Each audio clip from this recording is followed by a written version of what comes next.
এই শীতে অনেকেরই বাড়ির খুব প্রিয় একটা রান্না হলো এই খাবারটা। এটার নাম চালতা মূলো নারকেলের টক।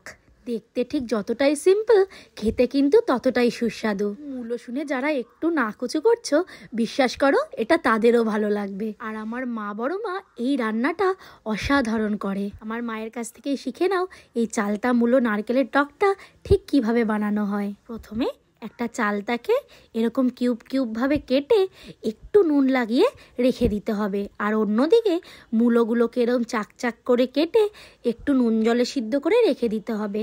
তারপরে ওই মূলো সিদ্ধ করার জলেই দিয়ে দিতে হবে ওই অল্প নুন মাখানো চালতাগুলো। আবারও একটু জলের মধ্যে নুন দিয়ে নিতে হবে। এবার একটা বড় পাত্রের মধ্যে দিয়ে দিতে হবে সর্ষের তেল। সর্ষের তেলটা অল্প গরম হয়ে গেলেই তার মধ্যে দিতে হবে গোটা শুকনো লঙ্কা।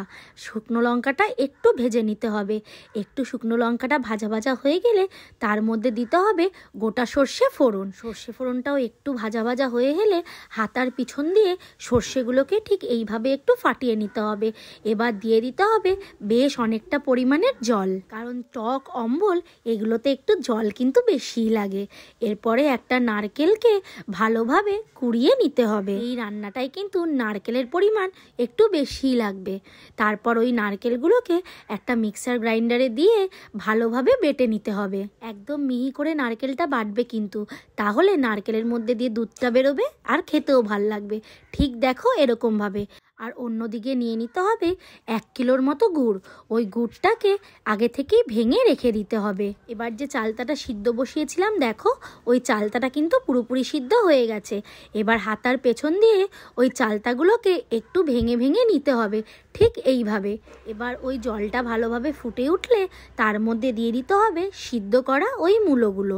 সিদ্ধ করা মূলোগুলো দেওয়ার পর একটু নাড়িয়ে চাড়িয়ে দিয়ে দিতে হবে ওই চালতাগুলো। তারপর সব কিছুকে আবারও একবার ভালোভাবে মিশিয়ে নিতে হবে। সব কিছু ভালোভাবে মেশানো হয়ে গেলে এবার দিয়ে দিতে হবে ওর মধ্যে ওই বাটা নারকেলটা। পুরো বাটা নারকেলটাই কিন্তু ওর মধ্যে যাবে। আমরা এখানে গোটা একটা নারকেল কিন্তু ব্যবহার করেছি। প্রথমেই বলে দিয়েছি এর মধ্যে নারকেলের পরিমাণটা একটু বেশিই লাগবে। এবার ওর মধ্যে আমরা দিয়ে দেব ওই 1 কিলো গুড়টা। প্রথমেই বলে দিই এই রান্নাটা কিন্তু চিনিতে ভালো হয় না, এটা কিন্তু গুড়েই স্বাদ হবে। গুড়টা দেওয়ার পর আবারও একবার ভালোভাবে মিক্স করে নিতে হবে সব কিছু। এবার পরিমাণ মতো একটু নুন দিয়ে ঝোলটাকে ফুটতে দিতে হবে। ব্যাস, আর কোনো কাজ নেই। এবার ঝোল ভালোভাবে ফুটে গেলেই রেডি আমাদের চালতা মূলো নারকেল দিয়ে টক। এই শীতে এই খাবারটা অনেকের বাড়িতেই হয়, আর যাদের বাড়িতে হয় না তারা একবার ট্রাই করে দেখো, ভালো লাগবে।